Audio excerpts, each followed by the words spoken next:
Stan! Here we are, in a man cave on a bank holiday Sunday.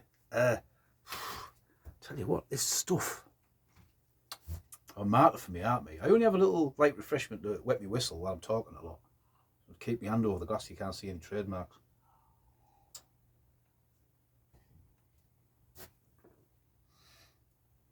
I won't be buying that again.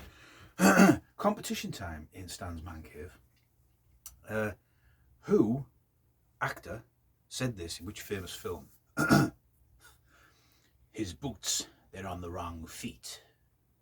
Do you get it? I'll do it again, this way. His boots, they're on the wrong feet. That's all you're getting. No clues. It's a war film. I'll give you that. Of course it's a war film. Someone did suggest to me I should start editing things, so when I'm showing stuff in front of the camera that I can see, you can see what it is. Can't do it. I tried. I just can't see I'm just too thick, I think. There is a reason for an RAF sort of look today. Some items need to be looked at rather than me in front of the camera, but some of the halfway house is probably a halfway house. I was going to do it outside. Probably could have done. It was peeing down before. Me and Mrs. Stan went for a little walk. Now it's getting out again. Anyway, what have I been up to? Yesterday, I didn't do a video yesterday because I was out mooching about. I don't know whether the eventual, if I get the end of this, I'll do a video on it simply because I won't think that there won't be any direct relatives alive, but it's just something I heard about before, and for the life of me I can't find the book that it was in. But basically near here there was big chemical industries, and in the late 80s I remember I was on a site nearby and I heard the alarms go off and a couple of guys were killed. And you know, obviously I don't want to, that's you know, them fellas, their families probably still be around here, but previously to that, this is the bit I can't find. There was an incident, I believe on the same plant. I believe it was definitely on the same plant. Whether it was actually the same machinery area, if you know what I mean, like the area, the plant, if you get me, the factory, whether it was actually the same zone, if you know what I mean. And there was 11 people killed. And yesterday I went to a church not far from here to do a bit of mooching around, because I'd seen a photograph of the funeral of two of these guys, or some of these guys. And I walked through the graveyard, and usually graves are together around the same date. And I had an idea roughly what year it was. I knew what year it was and roughly the date, April, the something. Come across two graves, a 29 and a 30-odd-year-old bloke died on the same day. And I thought, well, that's it, innit? I mean, one of them did say on the gravestone, accidentally killed. So that was a bit of a clue. I've looked into it a bit more, and it's terrible, you know, tragedy. And whether I do a proper full video on it, I don't know, because they're a bit funny about you filming in graveyards, aren't they? I mean, they'd think, look at me, 55-year-old nearly, creeping around graveyards looking at gravestones. Maybe I'm just marking out my plot. I hope not. Not yet, and I'm not ready yet. Plenty more light refreshments to drink, anyway. Look at my neighbours again, Twitter, and the sun's out. They're inside half an hour ago, it was raining. Just outside then, interfering with my gettings about. Anyway, in one of the films, Monty Python, I'm sure one of the characters went, "You lucky bastard." And that's how I feel today, because, I'll show you why in a minute. First of all, I thought I'd done a video of it. If I have, I'm doing another one. On these are British coastal, will you shut up, neighbours? God, like someone chittering in your ear. Right, sorry, Stan. These are British coastal command RAF binoculars, hence the get up. And these were used for various things. Control towers did use them, but also mainly like coastal command, U-boat hunting. And the reason why it's got this great big shield on, this is like quite perished, would be for your night vision, to keep your night vision. Now these were what is known as fixed focus binoculars. And if you look at the end,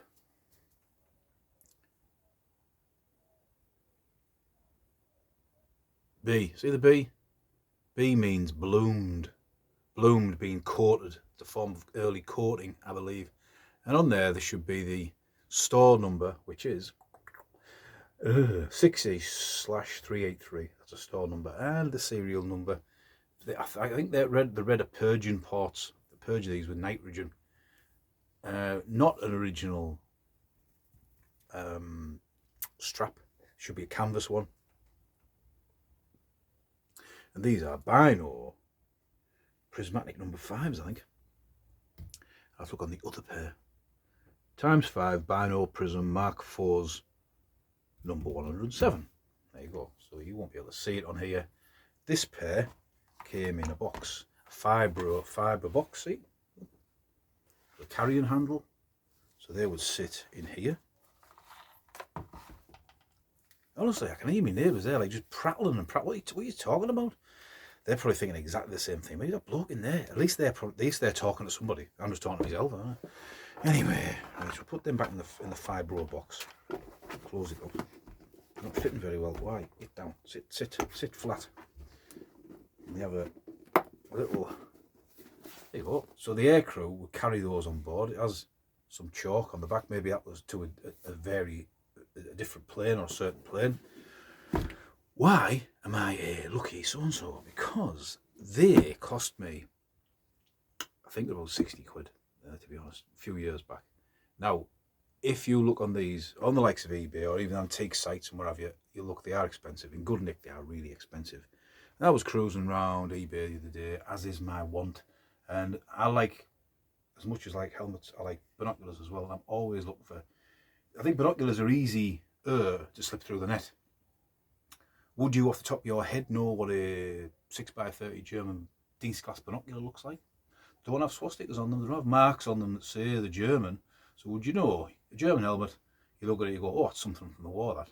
So sometimes people sell things and they don't know what they're selling. So, there you go, ha ha ha, that's the helmet stand. I'll tell you how much I paid for them before I describe them. I paid 29 quid. So that is a bargain for these. These are exactly the same, minus the rubber shield. And you see again all the marks. B for bloomed. And there you go, Bino prismatics, purging ports.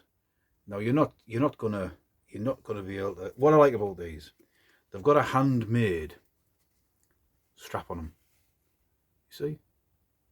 Now it looks quite old. My initial plan was, if you see the top of them, can you see that moves? There you see it moves, look. That's like a lock and washer. So I was thinking, if I can get, and I have seen them on eBay, the rubber shield, the decent one, I could bolt it onto there, and I've got a perfect pair. No box with them, not too fussed about that. But the more I look at it, or the more I look at them, this has got me thinking. Now I know it's, anyone ain't got any ideas, because I know what I have. The only binoculars that I have with eye shields on are German World War II ones, rubber and a Bakelite one. But I have seen these leather stitched ones in black on other German World War II larger binoculars. So I'm thinking this could be a German World War II rain shield. Anyone got any thoughts on that? Maybe, maybe not. But back to the binoculars.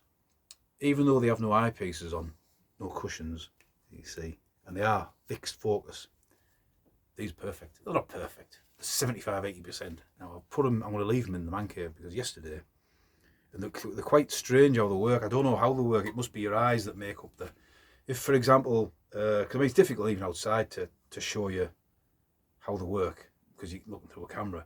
But basically, if you look through them and say there's a tree in the foreground and trees behind, or an object and an object, the object behind is fuzzy, you know, it's out of focus. But if you pull them up to that object at the back, that focuses. It must be your eyes that are doing something. They are cemented in prisms, so there's no adjustment on them at all. Obviously the adjustment that way. See there with your little gauge. But they are very good. The proof of the pudding is, of course, as they are spotting binoculars.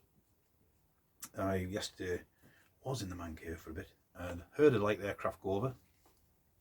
Binoculars, brilliant, really, really good. I'm really pleased with these for the price. Real piece of World War II history, with possibly an added bonus of a. I mean, I did see someone advertising black leather ones as elite types of German soldiers, Waffen. You know, I don't know about that, and it has got that sort of bent to it that the other pair haven't. But I think, unless I come across a ridiculously cheap rubber eye shield to put on there, I'm tempted just to leave them as they are. So they are another pair I have of Coastal Command RAF fixed focus binoculars. If you can get a pair in this good nick, you'd be lucky. Yeah, honestly, I'd probably be able to turn these around for at least double my money, if not more. Now, I'm not going now because I don't sell anything, do I? But you do see them on the likes of eBay and stuff. I was looking this morning, some that are in this condition with the box and the rubber eye shield, they're going for 150, 160 pounds. So, yeah. But nice to, I probably shouldn't be giving me tips away, but if you ever do fancy some nice binoculars, go on eBay and just type in vintage binoculars between £15 and £60, £70 in the UK only, and just scroll through, and there's piles of crap, really bad, cheap. You wouldn't give a mouse room, but every now and again you find something that's quite nice. So, and I do like a binocular. So, this is Stan, and I better get back to drinking this. It's not going to drink itself, is it?